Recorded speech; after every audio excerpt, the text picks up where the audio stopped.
biggest mistake I would say people make in relationships, biggest mistake I ever made was lack of communication. Lack of communication, I would say, would be the biggest mistake most people make. You may disagree with me, you may agree with me. Let us know down below what you think. But I would say most relationships, guys get in a relationship to end a period of sexual starvation. They maybe not get enough action, and then they just want consistent sex, so they get in a relationship. You know, and then I'd say most women get in a relationship to end a period of loneliness. They don't like being alone, or they feel unloved. They don't love themselves enough, or whatever. Again, if you disagree with me, let me know. And then they find a hornbag guy, and he's looking to end some period of sexual starvation. She's looking to get some love, and then that's how most people end a relationship.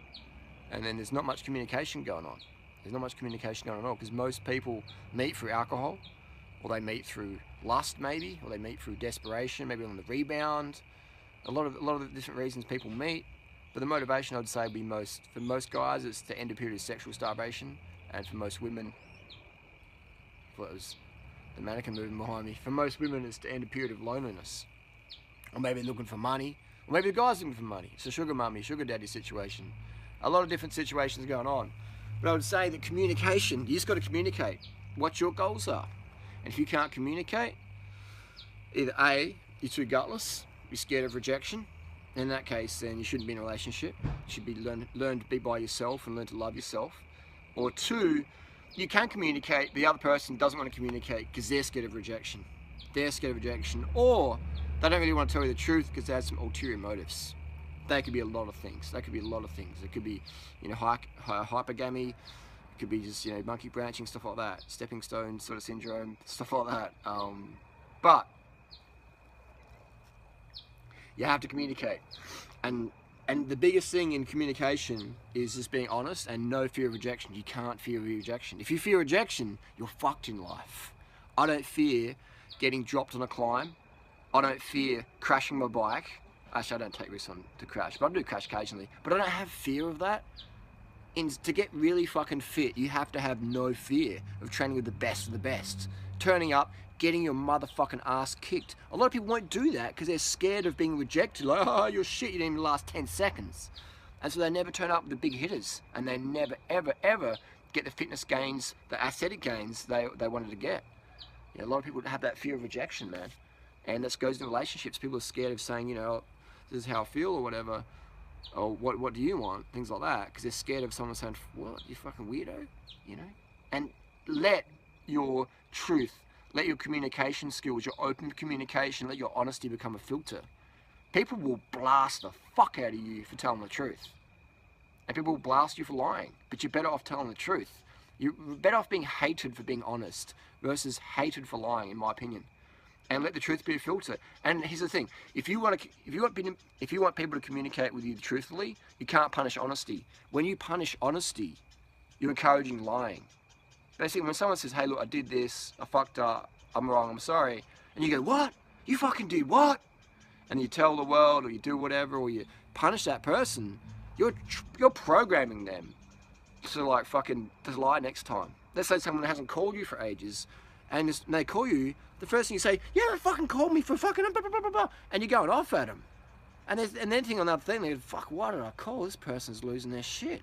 If you just say, "Hey man, good to hear from you. Wow, where you been? What are you up to, man? I missed you, whatever." You know, if you show appreciation versus like, bam. Think about it. As kids, who stole the cookie? I didn't steal it. Or maybe the first time you own up to it, and then bam, you get a smack or a slap in the face, or you get sent to your room, or no dinner, and you're thinking, "Fuck. I was just hungry, I was just undercarb and I stole a cookie. Fuck." And then it happens again. And then that's how you learn to lie. We learn to lie as kids. Most of the time we're stealing some carbohydrates, some food, because we're fucking hungry as fuck. You know, we make a mistake and we're honest about it. We spill something on the carpet or whatever. Like, yeah, I did that. Bam! Oh, what? Honesty gets punished as children. And we bring that into teenagehood. You know? Who did that? I did it. All right, suspended, expelled. Oh, fuck. Go to the workplace. You know, your relationships. We learn to lie as kids, and it's generally based on food or mistakes. So we make mistakes, we learn to lie about it. Or we have some intentions or disagreements or whatever, when you try to communicate it, boom, slam down. So never, ever, ever punish honesty. Embrace honesty. And it might not be comfortable, It might not feel good, but if someone's giving you the honest truth, you can't punish it, man. No matter how much you don't want to hear it. I mean, let that honesty be a filter. Okay, so it's finished, whatever. You know, but you have to be honest with yourself and say, look, this person's been honest with me.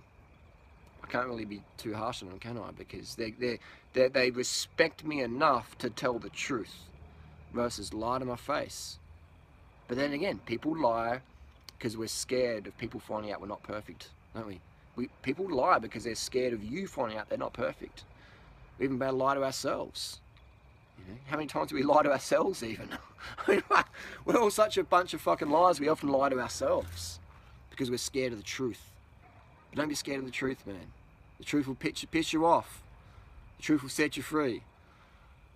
But first it's going to piss you off. And people are going to fucking hate on it, man. What's that saying? The saying is, the truth will set you free, but first it's going to piss you off. And if you're going to tell people the truth, try and make sure they're carved up, you know. And otherwise you're just going to have a lot of issues there. But again, that's just life, man. If you don't have issues, if you don't have pain, then you're probably dead, or you're close to death, or your relationship's dead. If you can't communicate with someone, then again, you don't have the courage, or if you do have the courage and they won't communicate, it's time to move on. That is the #1 priority for me in a relationship, is there has to be open communication. You have to create an environment where people aren't afraid to tell you what they really think. And that is key. That is key. Communication is key. The quality of our life is the quality of our communication. Think about it. Don't punish honesty. Have integrity, communicate openly and honestly. And don't fear rejection, man. That's why I do these one take fucking videos. I fuck up my spelling, my speaking, my stuttering. I don't give a fuck, because I'm putting it out there. People can take it or leave it. But if you fear rejection in life, man, you're gonna get fucking crushed, big time. One last thing, how to overcome fear of rejection.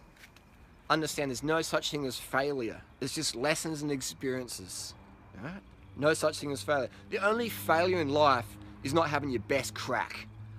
You're always better off having your best crack, falling on your face, getting back up and having another crack at it and learning from your mistakes, versus sitting on the fucking couch like Homer Simpson eating a hog-anus hot dog from 7-Eleven.